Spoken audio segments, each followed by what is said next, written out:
Okay, so welcome if you're watching this video. This is the 2018-2019 Family Kickoff Day presentation that I put out there about a week ago. I understand there were many of you that weren't able to make it to the mountain that day, and I had some people reach out and ask if there was a way they could get the information that we shared that day. So I found a way to go ahead and record it, and I'm going to try and put together an abbreviated version of it so that you will be able to see it. Welcome to the Ragged Mountain Ski Team. I'd like to start things off by having you all think about the following question, and that question is, why are you here? I asked the group as a whole, coaches, athletes, parents, everybody, why you're here. And everybody has their own reason. It may be because they want to be a World Cup ski racer. More likely it's because they want to get really good at skiing and they enjoy racing, and they want to be able to do it on a regular basis and socialize with their friends. And all these are good reasons. The number one thing that's important to me is that the reasons that we're here on this team are always about the athletes, not about the parents, not about the coaches. This is up to them to want to be here and to want to be part of this, and their level of commitment and how far they want to push themselves is very dependent on how much we support them, not how much we push them. And I believe we have an environment here where we will be able to support athletes that are only committed to being here part-time even, and just doing the best that they can, right up to and including athletes that want to go on and ski at collegiate levels or possibly even beyond to World Cup or Olympic levels. We have some really high quality coaching here and a great training venue, and I think there's going to be some good things happening here. So moving on, I talked about team culture, and this is a big thing. It's important to me, and I want to know what people thought. What affects our team culture? What defines culture? Is it behavior? Absolutely. Our athletes, our coaches, our parents, all of our behaviors reflect on us as a team, and they affect the culture that the public views us as having. Camaraderie, absolutely. Ski teams are a great place to form long-lasting friendships. Teamwork, absolutely. As you guys will all know if you haven't been through it, just to pull off a ski race, it takes over 50 people. It doesn't happen without teamwork. And then even the day-to-day training, teamwork, the kids working together to get equipment up the hill, to work together on when they're doing certain activities, and just getting along. It all falls into teamwork. Attendance, absolutely. In a different degree, attendance is ski racing and ski training is something that you get out of it what you put into it. And if an athlete really wants to strive to get onto the podium, then it takes being here on a regular basis and being on time and getting those laps and getting those training runs in and getting that free skiing in. Attendance is important. At the same time, I understand that everybody has a life, and kids have very committed lives these days, and I don't want ski racing to be a burden on them. So if their attendance is once a weekend, then that is what it is. And I'm never going to fault anybody because they're not as committed. I believe our job as coaches is to get them to love it so much that they want to be here every day. Representing, that goes back to behavior. This is a big one that I'm going to talk about with athletes and coaches this year. In that, actually just put out in an email to our coaches, when you choose to be a part of a ski team, you bear a heavier burden than the general public, because you're no longer just somebody who's here to ski for the day and then go home. You're truly a representative of the mountain, and and there's a higher expectation on behaviors. And we need to think about the fact that when we're here, when we're away at a race, when we're at a training somewhere, and we have those Ragged Mountain jackets on, we reflect this resort as a whole, and we represent. Friendships, absolutely. That ties right into camaraderie. It's right there next to it. Friendships, I have friends from teams my son was on years ago. So definitely coaches, families, all get to know each other. Ski racing really becomes your weekend family, and it should. How about safety? Definitely. If our athletes are out there, they're goofing off and not following the rules, they're cutting people off, or they're skiing recklessly, that ties into representing. What is that saying about us? And so safe behaviors definitely are going to affect our culture. What about results? Sure, everybody wants to get good high results, and to some degree it does affect our culture because people want to be part of the winning team. It's not the most important thing on the page by any stretch. I believe fully when everything else falls into place and you've got the attendance and the good behavior and you're working hard, you're working as a team, results will come. So this is the biggest one right here, is effort. This is the thing that makes the difference for every ski racer. Whether you're here once a week, twice a week, or twice a month, the amount of work you put into it while you're here is definitely going to reflect on you and how you feel about yourself. And I think it does represent, it ties into our culture as a whole. That we want to be known as a team that our kids come out and they work hard. This portion of the presentation I had actually handed off to our 2018-2019 volunteer coordinator, Elise McCaffrey. She put in a boatload of work to completely overhauling our volunteer program this year, along with her committee members listed there: Erica Connors, Vanessa Tancreed, Renelle LeHulier, I apologize, Renelle, Maggie Farnsworth, Amanda Laws, Susie Gagnon, Elizabeth Lennox, and Rick Marley. The team of them all worked tirelessly, and she put together this section of the slides. So I may speak about some of the things you're going to see before, but they really did a ton of work. They talked to several different resorts, got copies of their volunteer programs, and just combined everything and asked people straight out what was the best parts of their volunteer program, and took all the best parts and put it together to make the volunteer program that we have this year. So this was something that she had put together. I guess they had asked for some feedback last year. And there's a program that goes through all of the feedback they got, and it kind of quantifies what the biggest things were.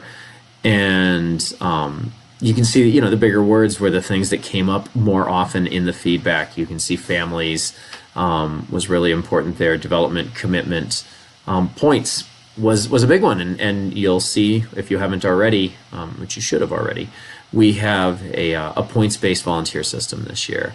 But the biggest one was the one right there in the middle, which was team. And, I think that this was about them wanting to feel like they're part of a team and that they are doing what's best for the team and helping out the team. And that really is what the volunteer commitment is about.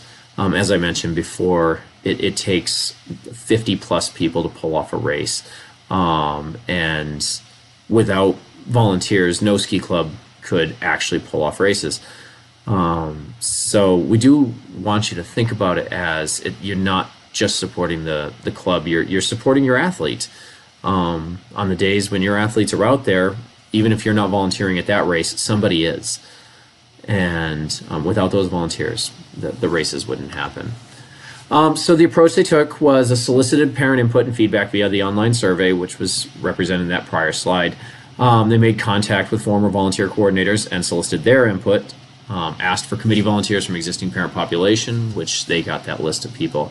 Kept in alignment with the Ragged Mountain Ski Team Club board, along with key mountain staff. They also interviewed or otherwise obtained information from other mountain programs, including Gunstock, Sunapee, Crotched Mountain, Pat's Peak, Waterville, and Cannon Mountain, to get best-in-class approaches to parent volunteer programs.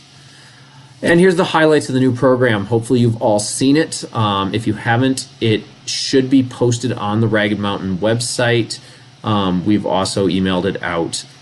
The family points-based system with incrementally more required from parents with multiple children in program and less from those enrolled in the development of mini mountain meisters programs. What this means is basically they did it as not wanting to require too much from people that have multiple kids. So basically when you have one child you have in a program, your expectation is a certain amount of points, and if you have two children, it's a little more points, but once you go beyond two, that point doesn't increase. So there's that maximum level. And then given that the Mini Mountain Meisters and development programs are shorter programs, we've asked a little less from the commitment on them. And they also do not have competitive races as part of their program. But they are going to help out. Family points requirement to be set each year based on the planned number of Ragged hosted races and program registrations. So earlier in the year, we break down exactly what we're going to have for races that we're going to host here. This year it's 7 events. And then Elise does her magical math and breaks down. We know exactly how many people we need to pull off a GS race on Flying Yankee or a slalom race on this trail or that trail. We have some events that happen right here on the Village Green, and we know how many people we need for every single position, and we also accommodate for a few extras. And she breaks all that down and then comes up with a point value, and the formula works out that when you go in and you sign up to cover your points, all of the positions should be covered. Weighted points by role to ensure equity based on time spent and overall contribution. And this kind of breaks down to some of the tasks that are maybe a little less involved get less points. So can't think of them off the top of my head, although I do have it right here in the drawer.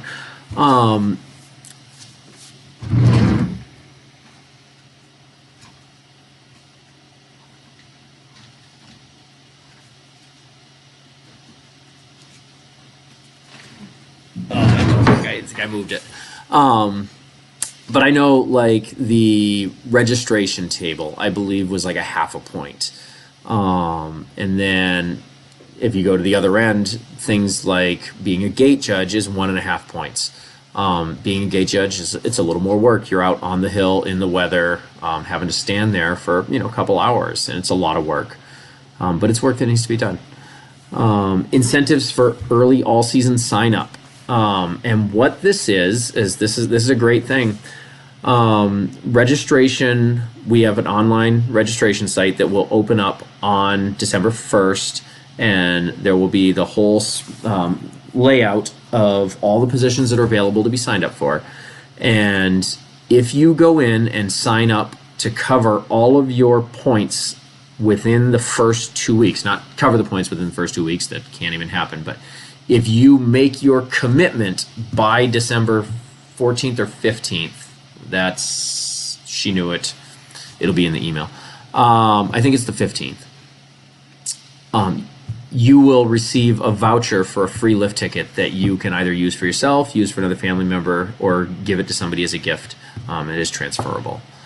U10 plus race schedules made available in advance of signups. You should have all already seen. We moved the entire calendars online this year, so you can see the entire race schedule.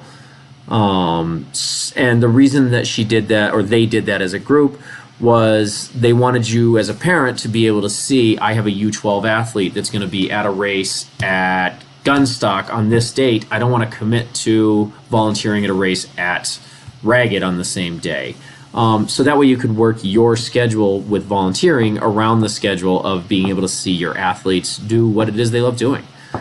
Introduction of alternate roles for each race to allow for flexible coverage. And those alternate roles are exactly what they sound like. They're basically, we can use you for whatever needs to be done, or you can contact Elise and say, hey, is there something specific I can do at a different time? And, give her the reason, and maybe we can have you come out and do something else. Those are kind of very flexible. Retaining financial commitment to fulfill volunteer responsibilities. This is nothing new. We ask every family, and nearly every volunteer program out there has some form of this. We ask that you write a check to Ragged Mountain Ski Team for $450 for your first volunteer commitment, your first athlete. And if you have 2 or more athletes, we ask for a second check for Ragged Mountain Ski Team for another $450.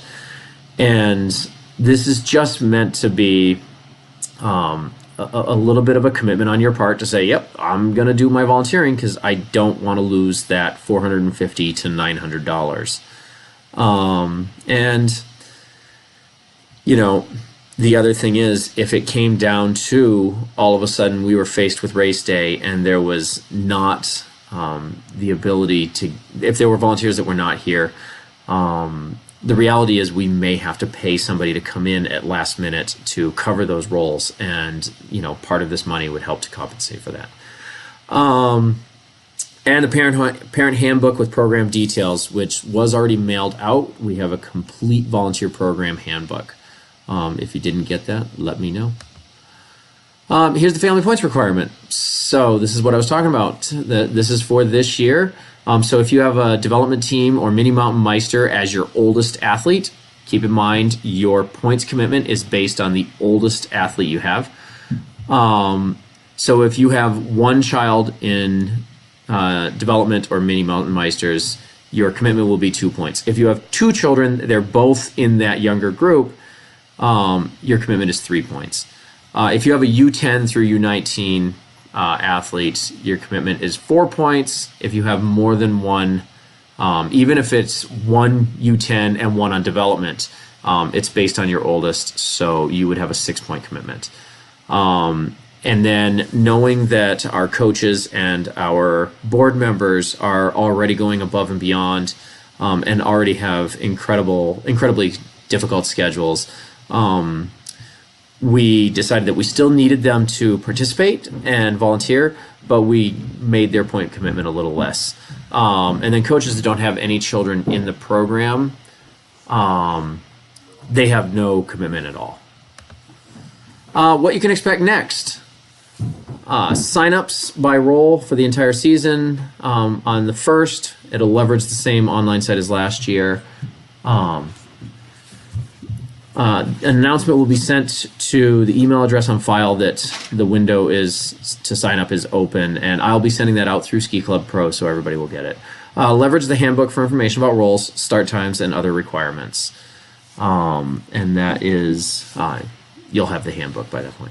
Initial window to sign up will close, so yes, it is the 15th. If more opportunities are needed or become available, they'll be added throughout the season. Watch for announcements. January through March, before each Ragged hosted race, reminder emails will be sent, and early notification if can't fulfill volunteer duty. And what that was is she was asking that if you are signed up for something and you can't do it, at least 72 hours in advance, you've got to let her know, and that way we can arrange to have that position covered. And so that is the volunteer commitment portion of it. If anybody has any questions, get in touch with me and I can put you in touch with Elise. Continuing on with a portion, something built off of volunteering, is become a referee. We need referees, and referees are a certified position. In order to be a referee, you have to go to a clinic and there's a test. It's a lot of information. It's a little intimidating, But the thing is, with US Ski and Snowboard really wants to get people involved in the sport, and so the people at these clinics do everything they can to help you and get you certified. So this late in the season, there's not a lot of opportunities, but if there is anybody that will see this in time, this Sunday, December 2nd, at Loon Mountain, they have a clinic for becoming a referee. Registration starts at 8:30. The update actually starts at 9, and then the tests start at noon. And right there on the screen, you can see the email. You can reach out to him if you'd like to participate. And the cost is $25. And I will put it out there. If there's anybody that's really interested in becoming a referee, and that $25 fee is a hurdle that can't be gotten over, let me know, and I'll do whatever I can. Now, what does a day of training look like here at Ragged Mountain?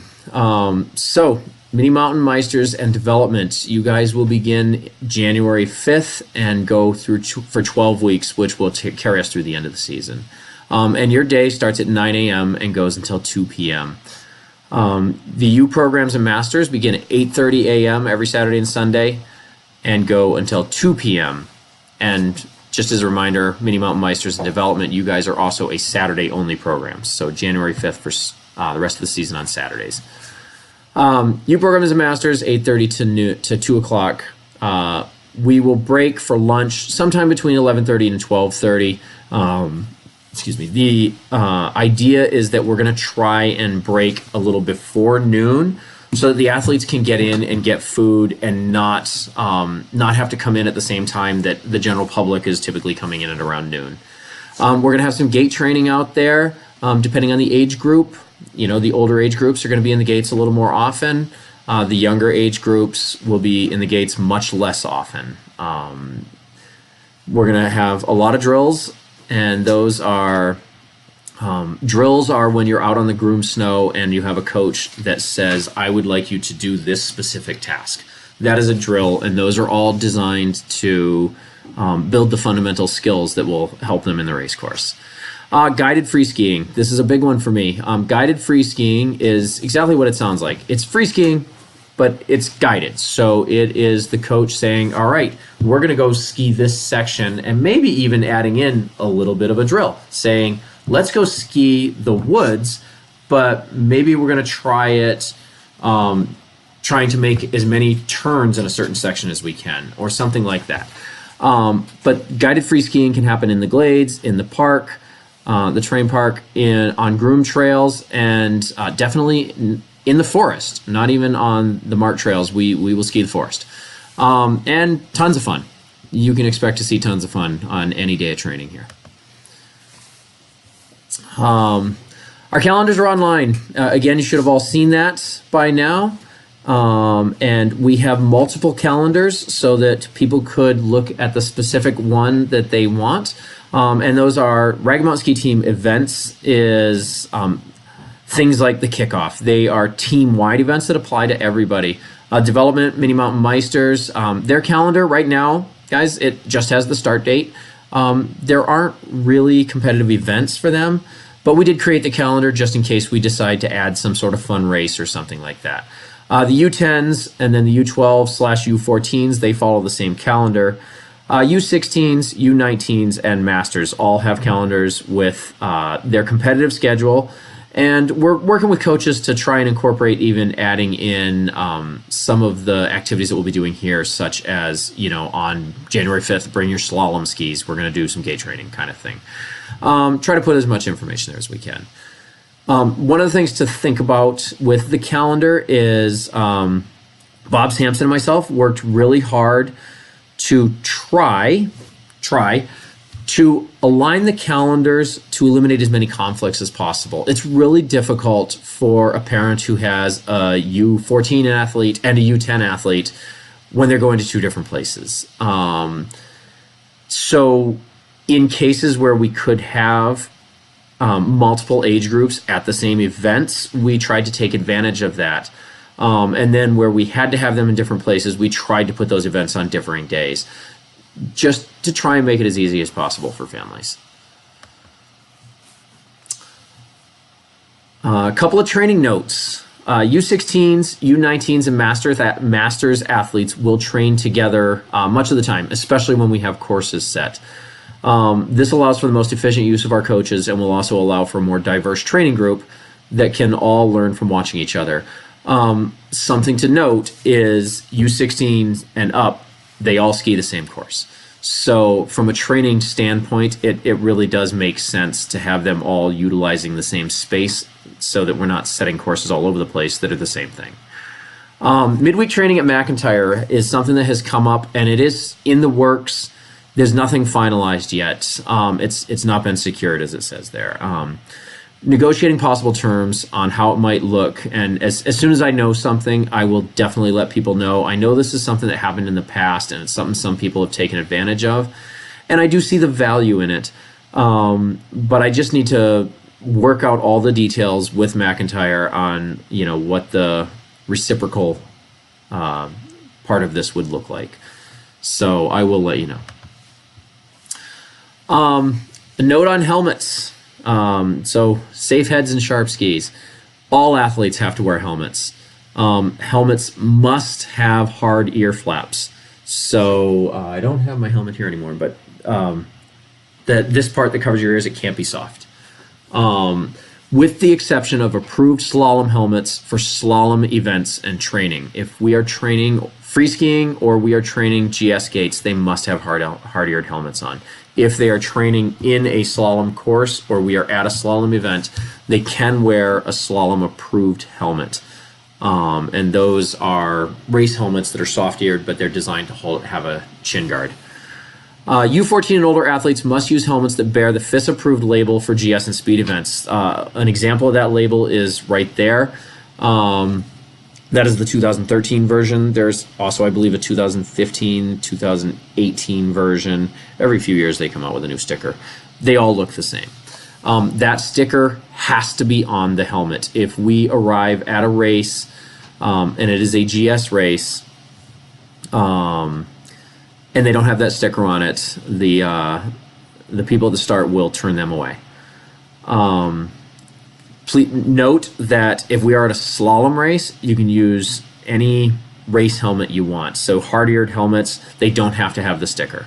So that is something that sometimes people do with their prior GS helmet. They'll put a chin guard on it, and they'll keep that as their slalom helmet, and then they get the FIS-approved helmet for GS. Helmets for combi events are determined by the faster event being contested. So really, it just means if we're at a combi event that is slalom and GS, you have to have a GS helmet because it's the faster of the two events. No camera mounts. This is actually something that I spent a great deal of time discussing with highly qualified people recently because there's some confusion around this. And I'm going to go back, and what I had said in the meeting was that no camera mounts at all. The reality is there are some people that have camera mounts, and the way the rule is written is that USSA does not intend to turn people away for having camera mounts. In the same rule, you're not allowed to have anything that protrudes from your helmet. So the interpretation as a general rule has become, if you've got a camera mount that is pretty flush with the helmet, it's very small, they're going to let it go. You cannot have a camera on it at all.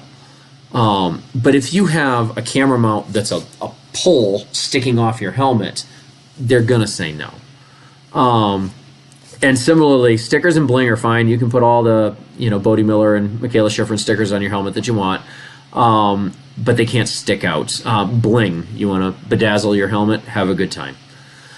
Tune your skis frequently. This is super important. A sharp ski is a happy ski and has a happy skier. Skis should be tuned every 2 to 3 days at the most. Snow is as much fun as we like as having with it. It's very, very abrasive, and that sharp edge wears off very, very quickly, especially when we get into the season where the snow is really, really hard. So get those skis tuned. There's multiple ways you can get them tuned. You can get them tuned over here at Sportoma. There's a shop right here in the lower level of the meeting house building. or you can obviously do them yourself. We'll probably arrange to have some tuning clinics if anybody's interested. Strap your skis. If you put all that work into tuning up your skis and then you just slap them together, they just sit there and rub against each other, making scratches. Straps are cheap. Stick it between the bases, wrap it around, and you're good to go. CH, wax is overhyped. Nobody in this level needs to have a high fluorinated wax. The events that we contest are determined by skill, not by the wax choice. If you're in a World Cup downhill, certainly wax is going to come into play. There's a lot of gliding going on. In a slalom race, the bottom of your ski spends very little time on the snow. CH wax is cheap, and you can lather it on there all the time. I personally highly recommend the SkiMD Pro Glide, aka the Raiseway. Differing opinions on this, but I know I've been using mine for a few years now. And basically, if you look it up, SkiMD Pro Glide is what they call it now. It used to be called the Raiseway. It's essentially a small tube that you cold wax your skis with, and it saves you a lot of wax. Any of you that do your own waxing, you can probably go in your basement right now and there's a pile of wax on your floor. Because hot waxing, you melt it on, you scrape it off, it all ends up on the floor.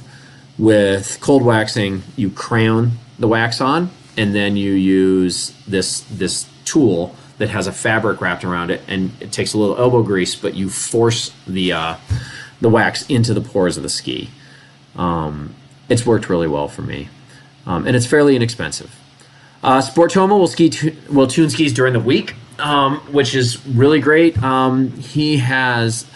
Sportoma has a branch called the Race Room up in Lincoln, and the Race Room is a world-class tuning facility with a highly computerized tuning machine to the tune of between $150,000 to $200,000 machine. This thing will get your skis razor sharp. It will stone grind wax. It takes care of the skis. And really conveniently, because we have Sportoma right here, what you can do is drop off skis on Sunday night after skiing, and he will bring them up to Lincoln, have them all done, and bring them back on. They'll be here for next Saturday morning.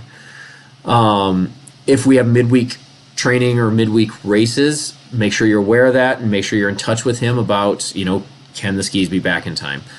And then if you need a quick tune or repairs, your bindings are out of whack, anything like that, we do have our very own shop, as I mentioned, downstairs here in the meeting house, and highly skilled technicians down there that can do everything from a basic sharpen and wax right up to a full race tune as well, including stone grinds, right here at the ski resort. Some notes on equipment. Try to breeze through this. U12 and over athletes should have event-specific race skis for GS and slalom. You take a U12 athlete and try to get them to do a slalom run on GS skis or the opposite, GS run on slalom skis. It's very difficult. It can be done, but they're not going to be set up for success. It's great when you can have a training set and a race set. It's not necessary. And if you do that, I highly recommend occasionally train on the race set, because sometimes they feel a little different. And really, I wouldn't even, that's U14, maybe U16, but U12s and under, I wouldn't even bother. I would just stick with one set of GS, one set of slalom. U10 athletes should have either multi-event race skis or event-specific race skis.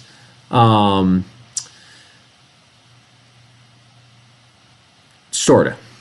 Multi-event race skis are great. They are essentially between a slalom and GS length, and they are more of a slalom cut. So they give the length for some stability, and they have the cut to be able to make the sharp turns. When I say event-specific skis, there are some U10s that will have a pair of GS and pair of slalom skis, and if you can, great. If you can only afford to get one pair of skis and you can't get the multi-event skis, get a pair of slalom skis. U10s should definitely have slalom skis.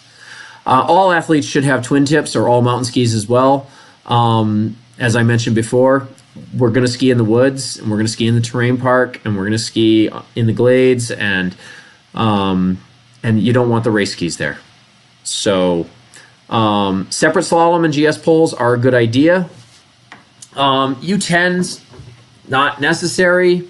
If your U10 athlete gets to the point where they are cross-blocking gates or clearing gates in a slalom race, then we might want to consider looking at some slalom poles with guards.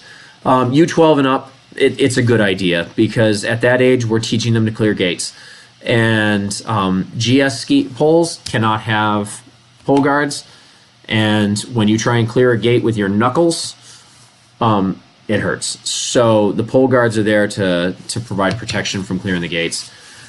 And they're also a different length. Slalom poles are shorter, GS poles are a little longer. Slalom pole guards are very helpful. We just covered that. Shin guards become needed as skill increases. And again, going over to U12, some U10s even, but primarily U12 and up.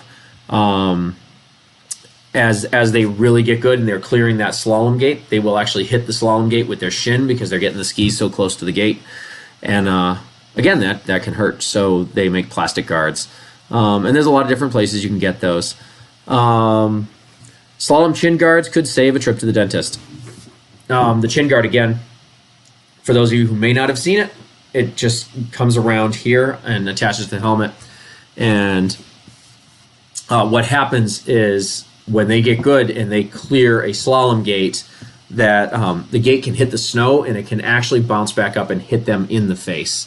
And ski racers have gone to the dentist before. Snow pants should have full-side zippers for easy removal at the start, especially if they're wearing GS suits.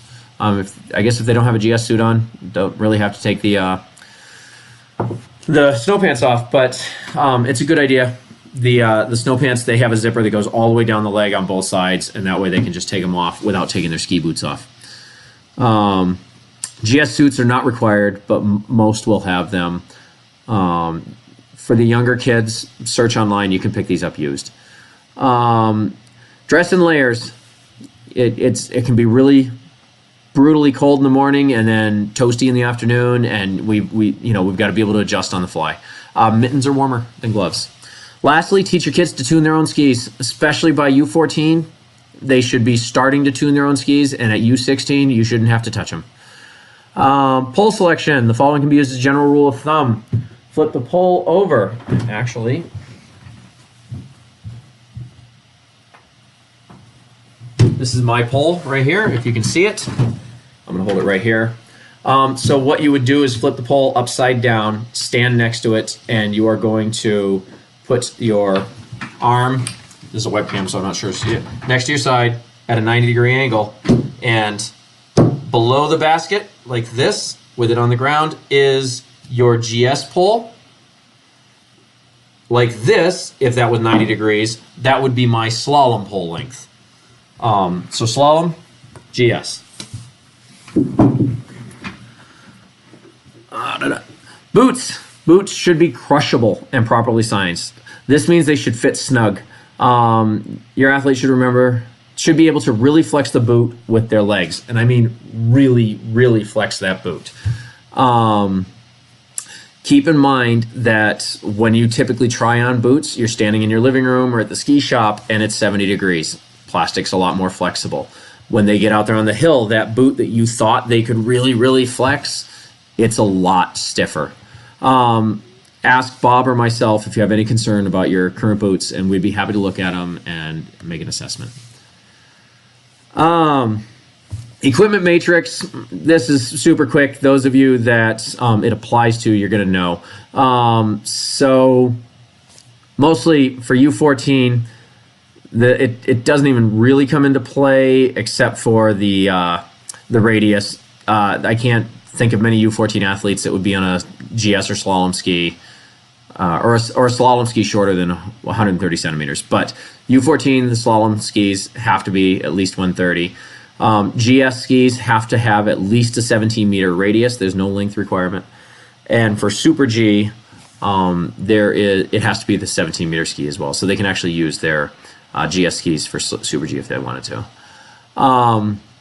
U16 is the same length for slalom as U14's. It's 130. It's actually across the board. And 17-meter radius for GS. And for Super G, that's where the U16s actually do get a rule that's a little different. And that is they have to have at least 183 centimeters long, and it has to be at least a 30-meter radius. And that's exactly the same as for the U19s. So if anybody has any questions, again, just let me know. The terrain park. This has apparently been an issue in the past.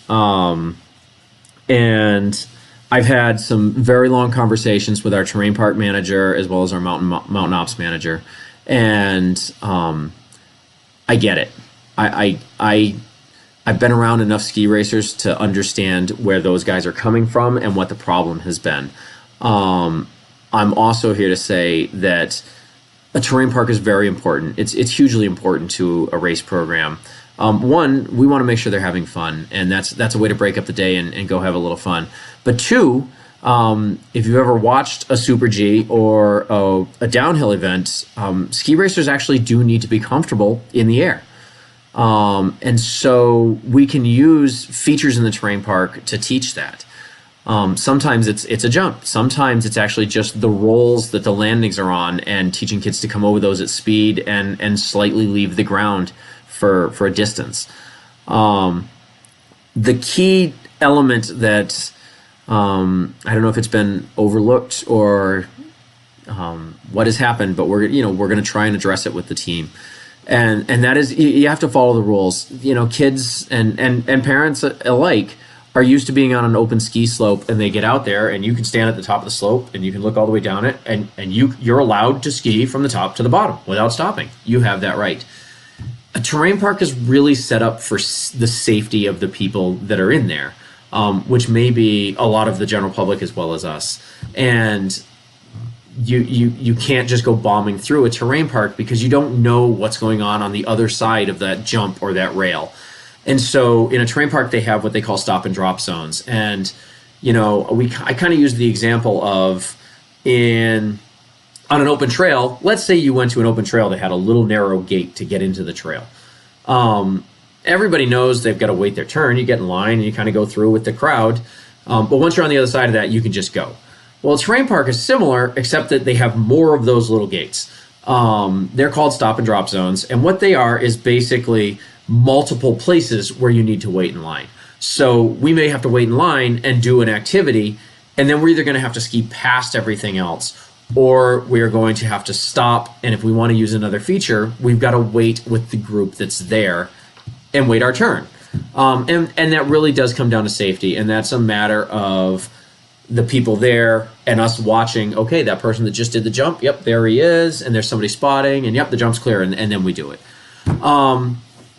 I really want to stress, this is our chance. Like, I am going to fight to make sure that we're in that terrain park this year. We have to prove that we deserve to be in there, and we have to prove that we can show respect and that we deserve respect. So we're gonna spend a lot of time on making sure this happens.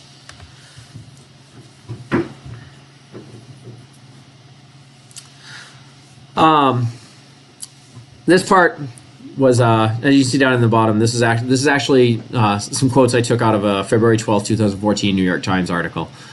And I'm just going to go through them. He was losing races by 7 seconds, and that was just to the other 11-year-olds in his club. He tried out for his local development race program, and they turned him down. He wasn't even good enough to get onto the development race program. Still, he told his coaches he would race in the Olympics someday. And I bring this up because I work hard to take the focus off of results. My focus is about performance and effort and working hard. His own parents told him, no, you have to have a realistic goal. Can you imagine sitting down with your 11-year-old and saying, hey, Timmy, you're not fast enough. You should really get a more realistic goal.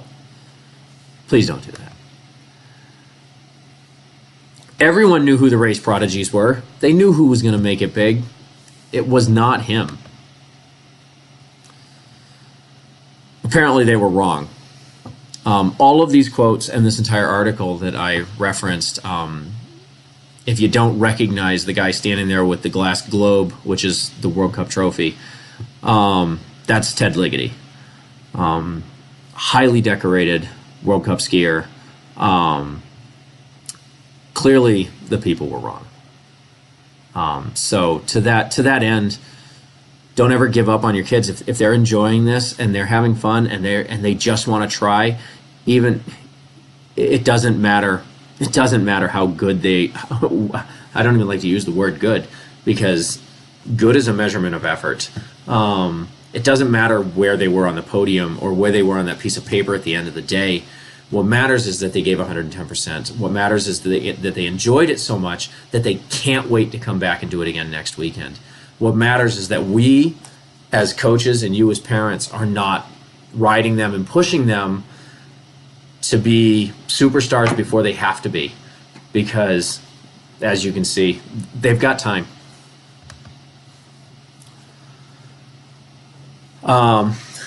I just love this quote, and that's the reason I put this in here. And this is really about an athlete developing their own drive, and going back to Ted Ligety there, it doesn't matter what the people around them say.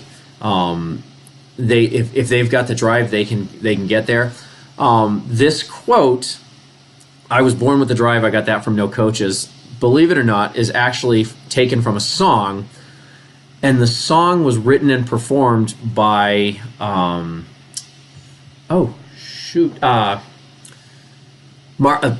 Dempsey. Jeez, brain cramp there. Clint Dempsey, for those of you who may not be soccer fans, has been the captain of the U.S. men's soccer team. He used to play for the New England Revs. In my opinion, he's one of the top midfielders on the planet. And this song was written for the U.S. men's team. It's a song about becoming great at a sport and doing it on your own.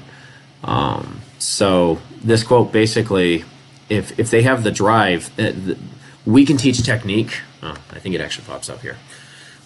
So we can teach technique. We can teach tactics. We can't teach drive. They have to figure that part out. So thank you for watching the video. If you actually made it this far through it, I really do appreciate it. And hopefully next year you're able to make it to the actual meeting. In the meantime, there's our website right there. Definitely check us out on Facebook. I'm going to work hard to make sure we get some stuff up on social media this year. We've already put some stuff out there.